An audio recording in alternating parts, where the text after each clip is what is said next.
Həkimlər deyirlər ki, dəyərli Teymur Eminbəyli, Azərbaycanda hamı həkimlərdən narazılıq edir, o cümlədən siz. Ancaq heç kim bu narazılığın səbəbini nə soruşmur, nə də axtarmır. Bizim dünya səviyyəsinə çıxa biləcək professorlarımız, hətta praktik həkimlərimiz var. Sadəcə Səhiyyə Təşkili yox dərəcəsindədir. Səhiyyə Nazirliyi müalicə işindən və icbari tibbi sığortadan uzaqlaşdırılıb. Görün nə deyir?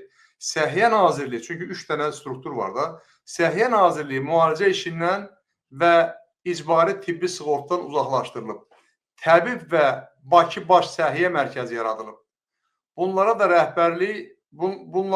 rəhbərlik edir. Yəni o hər ikisi Səhiyyə Nazirliyinin sahəsinə aid olan müalicə işinə, bir də icbari tibbi sığortaya bunlar rəhbərlik edirlər. İcbari tibbi sığorta üzrə Dövlət Agentliyi bu 3 qurum heç biri bir-birinin kitabını oxumur.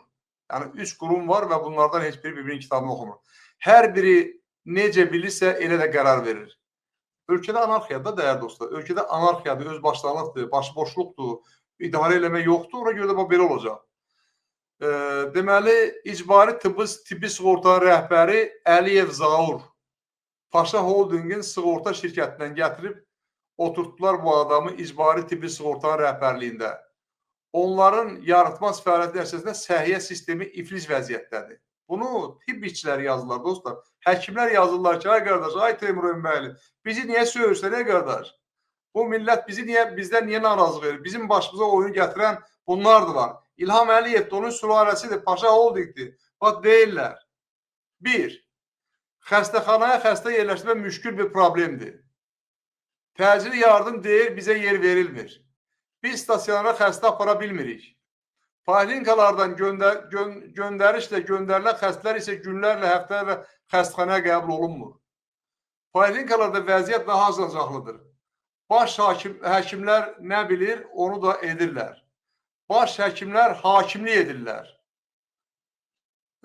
Deməli, həkimlərin səlahiyyətləri tamamilə əllərindən alınıb. Poliklinikalarda ailə həkimi, dar ixtisaslı həkimlər fəaliyyət göstərir.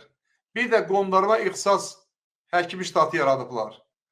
Ailə həkiminin fəaliyyəti sənəd üzərində geniş olsa da tamamilə məhdudlaşdırılıb. Ailə həkimi xəstəxanaya xəstə göndərə bilmir. 3.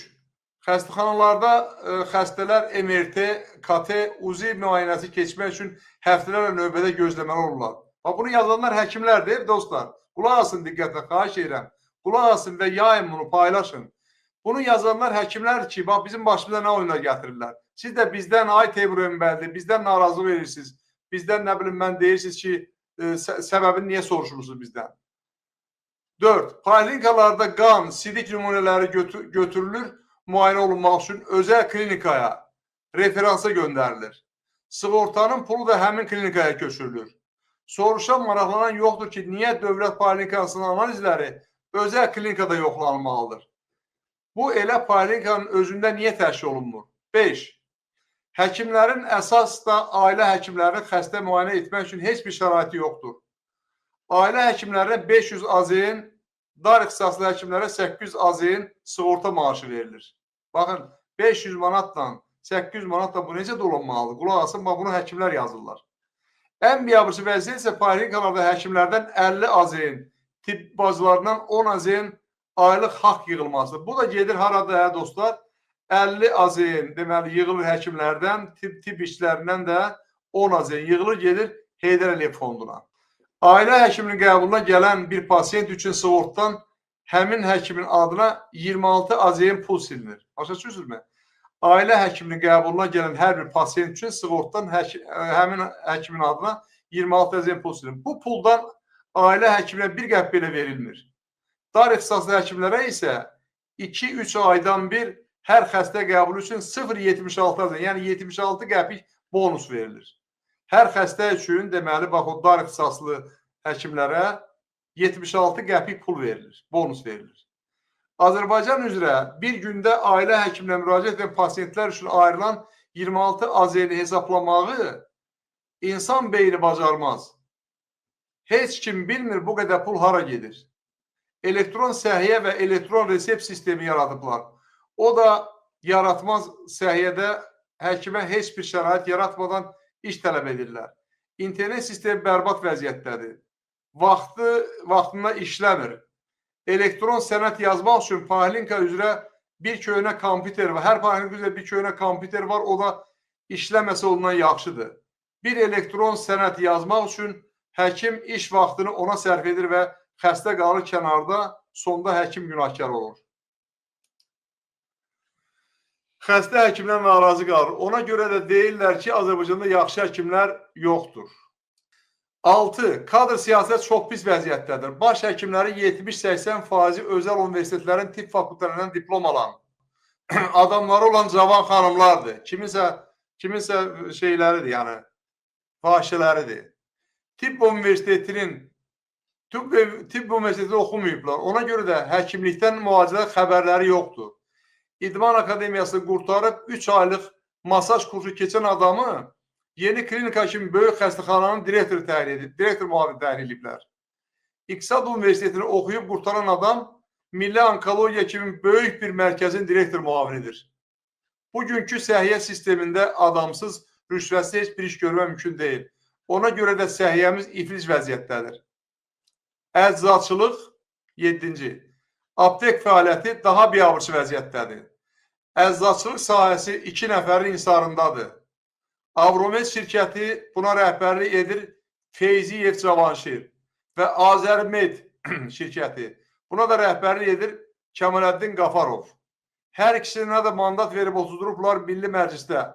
Avromed, Buta və Dokta apteklər şəbəkəsi Cavanşir Feyziyevə məxsusdur. Hətta gəlini də iş adamı olub. Buta apteklər şəbəkəsinin sahibidir. Kanon, Zəfəran apteklər şəbəkəsi, Zəfəran klinikası Qafarov Kəmaləddinə məxsusdur. Hər ikisi dostlar, bunlar deputatlar, aparıb oturdurlar deməli parlamentdə. Bu iki şəxsin icazəsi, yəni lisenziyası olmadan Azərbaycanda heç kim əczaçılıq, aptek fəaliyyəti ilə məşğul ola bilməz. Azərbaycan dərman gətirən şirkətlər gətirdikləri dərmanları onların deposuna təhvil verməlidirlər. Satış ancaq bu iki şəxs etməlidir. Əks təqdirdə heç kim əczaçılıq fəaliyyəti ilə məşğul ola bilməz. 8. İmtiyazlı xəstələrin dərman təminatı və 50 dərəcəsinin təyin edilməsi qeyd olunanlardan daha cəzəli vəziyyətdədir. Çıxış yolları. Baxın, həkimlər çıxış yollarını yazdılar dostlar. 1. Səhiyyə sistemində rüşvətə son qoyulmalı. Dəyərli izləyicilərimiz, qulaq asın diqqətlə. 2. Təbii və Bakı Baş Səhiyyə Mərkəzi ləğv olunmalıdır. İcbari tibbi sığorta daxil olmaqla səhiyyə sistemi və təşkili Səhiyyə Nazirinin tabeliyinə verilməlidir. Çünki dövlət qurumudur ona görə. Əlillik dərəcəsini təyin edən komissiyada Səhiyyə Nazirinə verilməlidir. Və bu sahədə dəqiq, şəffaf bir sistem qurulmalıdır. Saxtakarlıq tam aradan qaldırılmalıdır. Bu heç də çətin bir iş deyil. Səhiyyə sistemi rəhbərliyə təmiz, vicdanlı, dövlətlə və xalqına xidmət edən insanlar gətirməlidir. Nə vaxt Azərbaycan xalqı Azərbaycanın dövlət başçısını təmiz, vicdanlı, dövlətlə və xalqına xidmət edən bir adam seçəcəksə, o vaxt burada da bunlar olacaq dəyərli dostlar. Çünki bütün hamısı İlham Əliyevə bağlıdır və Mehriban Əliyevə bağlıdır. 3. Dövlət tibb müəssisələri özəl klinikaların insarından və əsarətdən azad olunmalıdır. 4. Həkimləri dərman firmalarının asılılığından qurtarmaq lazımdır. Çünki bütün həkimlərə tapşırırlar ki, dəyərli dostlar, bax, sən bu aptekin dərmanını yazmalısan, bu aptekə dərman yazmalısan, çünki bu aptek filankəsin insarındadır. 5. Xəstələrin bütün xərcləri icbari tibbi sığortanın qarşılanmasını təmin etmək lazımdır. Eyni zamanda həkimlərin maaşını artırmaq lazımdır ki, həkim öz işini keyfiyyətli görsün və keçmişdəki kimi gözü xəstənin əlində qalmasın. Qeyd olunanlar səhiyyə sistemində olan biabırçılıqların 10%-dir. 100-dən çox imzalar var məndə dəyərli dostlar. Nömrələnməyib deyə, bir-bir hamısının adları yazılıb, nömrələnməyib deyə mən bayaq saydım, 100-dən çoxdur.